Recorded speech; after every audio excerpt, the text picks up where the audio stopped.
السلام عليكم ورحمة الله وبركاته. kabajamtoota hordoftoota chaanaala ijoollee Oromoo sanii akkam jirtan nagaa keessanii baga jiraattan isiniin jecha guyyaa har'aa kana ijoollee mana barumsaa fidee bahaa jira.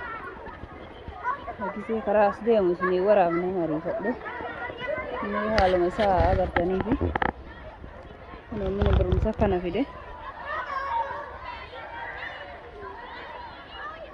kana saanin dukkanaaya biyya kana guyyaan gabaabaadha akka malee amma reefuma bariitee jechuudha. Kana amma kuni noora karallee haranii xumuruu dadhaban amma iyyaa jira waan nan kana kortee kunoo ijoollee kun tuula nama asitti argamu kun tuula garbuuti miti ka qamadiiti miti ka xaafiiti miti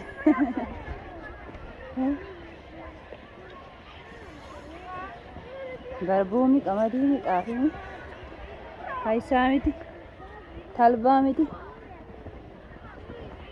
kunoo hagana gaya meedaa ijoollee karaa ijoolleen irra deemturraa walitti haranii akkasittuu lafarraan dhumne cabbii kun baradoo harakaa fi telefoonni hin goggoydii kana keessa dhaabatanii waraaban har'a akka malee qorraa akka malee akka salphaa kanaan kun karaan irra gadi deemna bakki kun sadarkaa ture bakki amma irra gad deemaa jiru kun sadarkaadha sila sadarkaa bakka ol bayanii gabbu'anii amma bakka kam sadarkaan jiraan beeknu kanuma jechanii jecha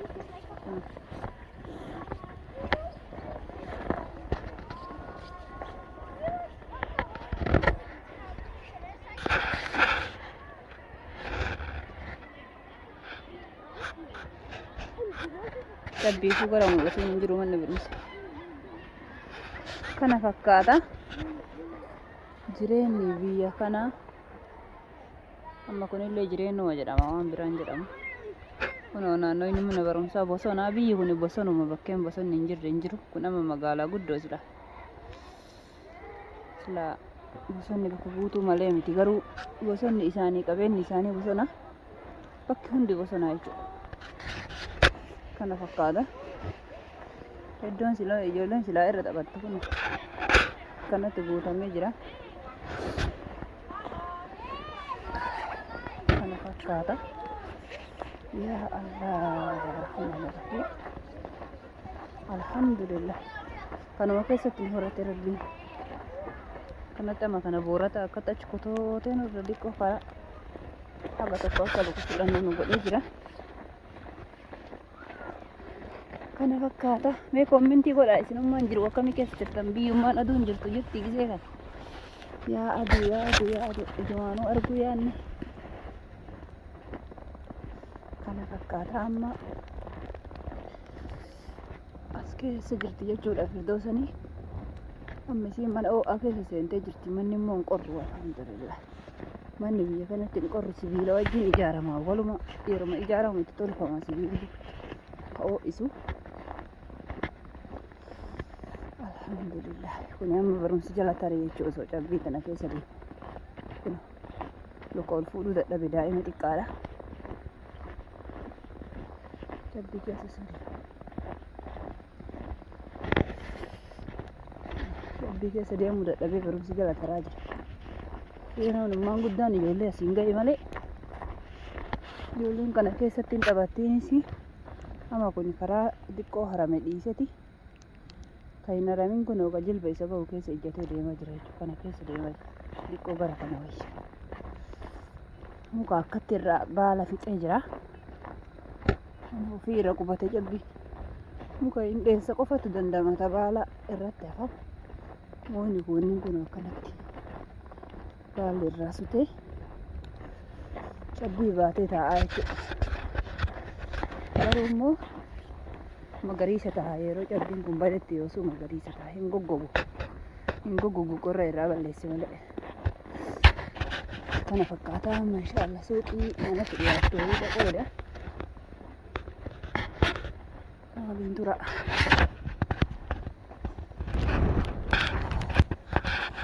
kun muka bubbeen akkatti achirraa gadi dhadhoo'iti xiqqoo gisee takka takka bubbee irraa gadi buusa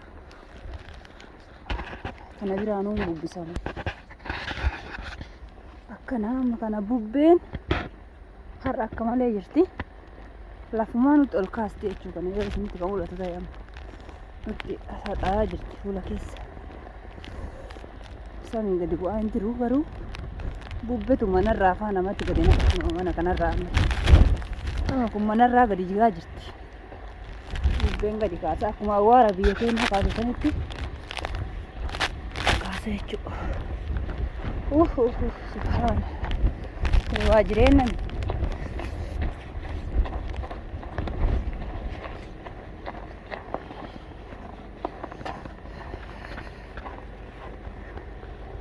mee mana biyya keenya san keessa yookaan biyya baqaa biraa keessa Awurooppaa Ameerikaa na fidi jedhu sun kana irraa beeka yaa Allah kana jira kun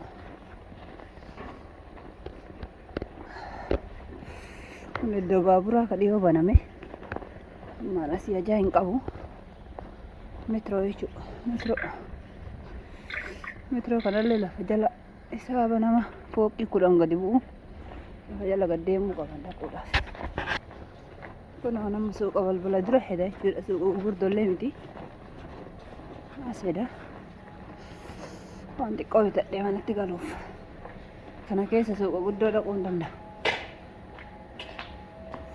kun bakka irraa maallaqa baafatanii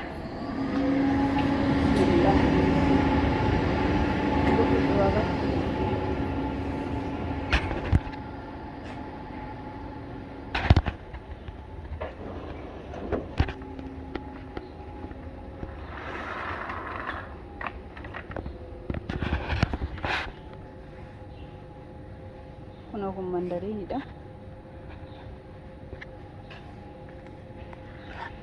mandariin galeen hin danda'u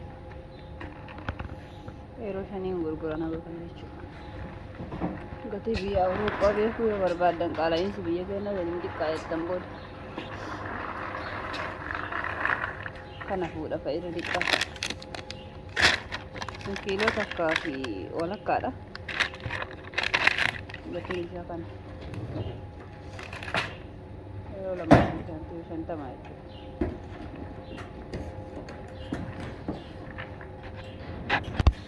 amma appilii fudhanna appilii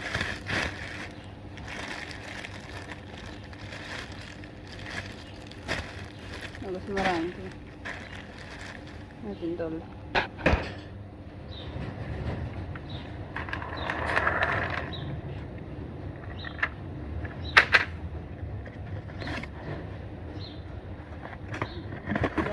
Sekolahta akkasii sadii yeroo lama jechuudha.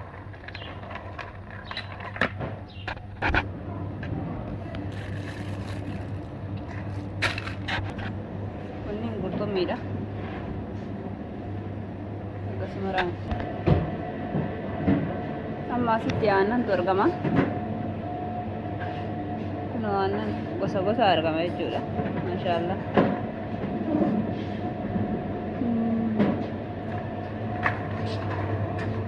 Nan itu tak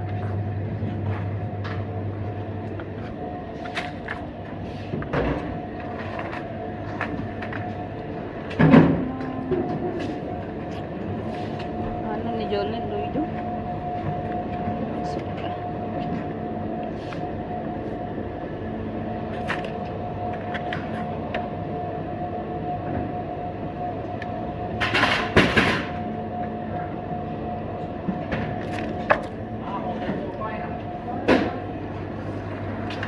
kata gatii isaa ammaa isinitti himin haala jiru biyyaan baalla isumaan agartanii warra akkas yeroo takkaa fi isaan sagal jechuudha kanuma natti fakkaata tokkichi isaa liitirii takka kunni yogurtiidha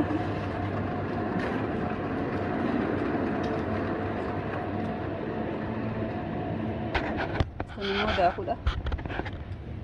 Daakuun kun baay'ee bareedaadha kun. Namni biyya kana keessa itti fayyadamuu barbaachisa. Oohira jechuun garbuudha. Shorbaaf illee ganama ijoollee bilcheessuuf illee baay'ee jaba. Garbuu qulqulluudha. Akkasuma kunis kan itti aanu kuni kawuramannaa jechuun afaan biyya kanaatiin maal jedhama yoo isinitti beektan gammaddan maqaa isaa maqaa isaa ittiin gammaddan biyya keenyatti nyaatamu garuu nyaata baay'ee jabaadha. Siraana jechuun afaan biyya keenyatti siraana jedhama. Kana fakkaata. Ani har'a waan xiqqoo bituu dhufee suuqa balbala duraati suuqa dhiyoo jechuudha. Tan fagaanne haga nyaata qabaadhee galuu hin danda'u. Inshaallah bakka nyaata ilillii dhufne. Kunniin kun nyaata ililliiti jechuudha. Ilillii fi yoo manatti hin dhaqqabin yeroo ariitii qabnu hin binnaa fi baay'inaan garuu manumatti foona fi amma guddatte nama wajji nyaattisii garuu hin barbaadde ammallee. Ijoollee eeggattee hin dandeettu jechuu daftee beeloyti. Kana fuudhaaf jechuun kuni daakuu garbuu waan adda addaa irraa kan bilcheeffame akkasumallee wantoota kun uffata irratti argitan kana of keessaa qaba jechuudha. Abbaa afur fuudhaaf inshaallah.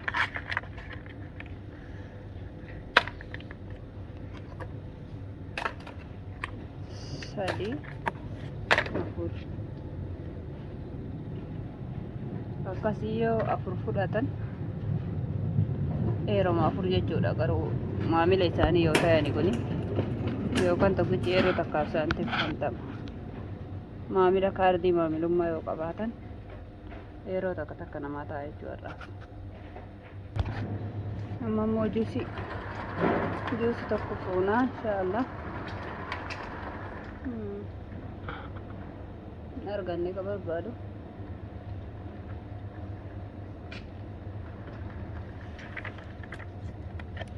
Tokko kana fudhanna. Beeku bakkatti galu. Immoo tokko maali Mariyaamaadhaaf fuuna jechuudha. Mariyaamaan har'a hin barbaachisaani.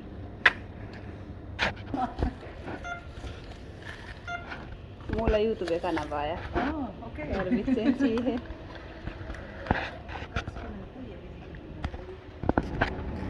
Kun hordoftoota kiyyaa amma qorichatti gad deebi'ee jira. Qorratti gad deebi'ee jira jechuudha. Kun toora kana harame asitti tuulamee kuusan kana fakkaata kun. Kana fakkaata. Tuulan midhaan biyya keenyaa akkanaati adiidha. Sukkara akkasi tuulanne qabu. Jalatti kalaa iyyuu akkatti tuulame kun. Alhamdulillah. Waan goonu qabnu kun keessa jiraachuudha. Noo akka xawwaara kaaftu laala. Kun uummata keenya qaaliiwwan gaariiwwan waan wajjin turtaniif hedduu galatoomaa isiniin jedha. Oolmaan kiyya akka ganamaati kuni. Mana yeroo irraa isiniin agarsiisne malee oolmaa kiyya guyyaa har'aa akka ganamaa jechuudha. Kana fakkaataa mana gahaa jira. Akkasii waan waliin turtaniif galatoomaa. Qorraa miti. Akkasii kunoo isin daawwachiise jedhee yaada jireenya biyya keenyaa aga tokko irra 0 tuqaa takka illee taatu.